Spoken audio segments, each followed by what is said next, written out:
Iran का क्या दोष है, हमको ये बताइए। नहीं, उस दिन सबकी जबान कहां दबी थी? जिस दिन इजराइल ने इतना बड़ा जास्ती किया, उस दिन कहां थे सब लोग? आज इजराइल के साथ है। देखिए एक चीज बता दें, भाजपा के लोग, संघ के लोग हमेशा उन्हीं विध्वंसकारियों लोगों के साथ रहे, इनका इतिहास रहा है। ये कभी भी सत्य के साथ, अहिंसा के साथ ये खड़े नहीं हुए हैं।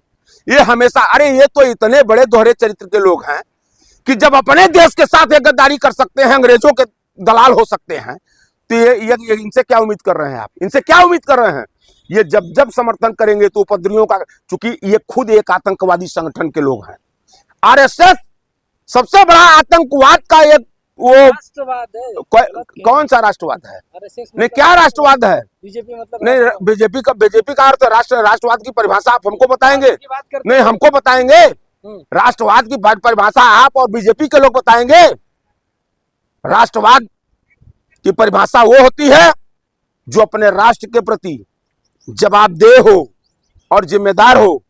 आज मोदी जी 10 साल से ऊपर प्रधानमंत्री इस देश के हो गए बने। आप एक मीडिया के लोग बता दीजिए कि कोई प्रेस कॉन्फ्रेंस करके जवाबदेही सुनिश्चित किया है उन्होंने इस देश के प्रति?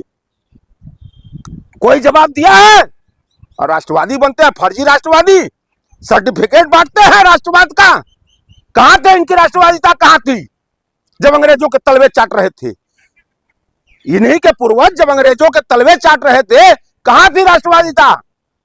जब स्वतंत्रता संग्राम सेनानी इस देश में फांसी पर लटकाए जा रहे थे, जेलों में बंद थे, तो ये माफीनामा लिख रहे थे और ये हमको चले हैं राष्ट्रभक्त होने का प्रमाण पत्र देने, और ये बड़े राष्ट्रभक्त हैं। ये सबसे बड़े दोगले चरित्र के लोग हैं। देखिए, आज सबसे बड़ा विषय आपने जो उठाया है कि अमेरिका की साजिश में से पूरे एशियाई देशों को आज सोचने समझने की जरूरत है।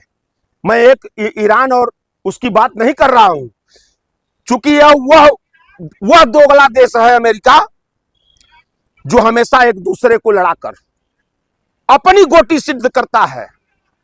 अपना, उसको इससे नहीं मतलब है। हमारे यहां गांव घर में कहा जाए, बर मरे चाहे कन्या, दक्षिणा से काम। वही है अमेरिका। आप बर्बाद हो जाइए, आप निस्तो नाबूद हो जाइए, लेकिन अमेरिका को अपने लाभ से मतलब है और इससे सावधान रहने की जरूरत है। और ये मैं भारत के लिए नहीं कह रहा हूं, यह विश्व के और खासतौर से एशियाई सारे देशों के लिए, कि अपने विवेक से आप काम लीजिए। किसी के चढ़ावे उतरावे में ईरान के साथ खड़े रहेंगे आप? ईरान के साथ खड़े? एकदम ईरान के साथ जिंदाबाद।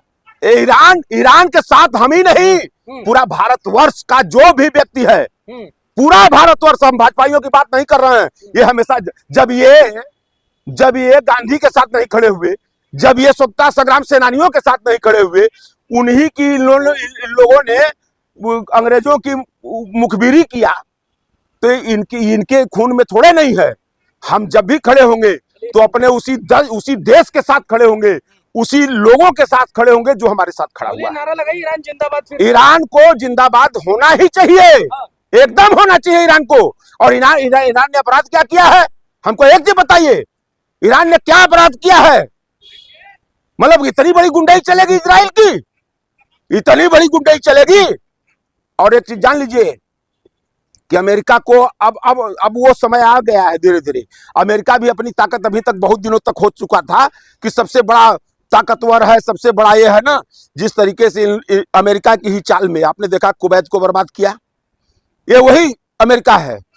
अब चूंकि एशियाई द्वीपों में भी बहुत से देश आज अमेरिका को जवाब देने के लिए तैयार हो चुके हैं और उससे उनकी फट रही है अमेरिका की। इसलिए ये फूट डालो राज करो जो अंग्रेज करते थे वही काम ये कर रहे हैं। इससे अब देश को सावधान रहने की जरूरत है। और उन सारे देश के लोगों से मैं कहूंगा कि अमेरिका के चढ़ाव बहकावे में अभी आपने देखा ना, यूक्रेन को बर्बाद किया किसने किया?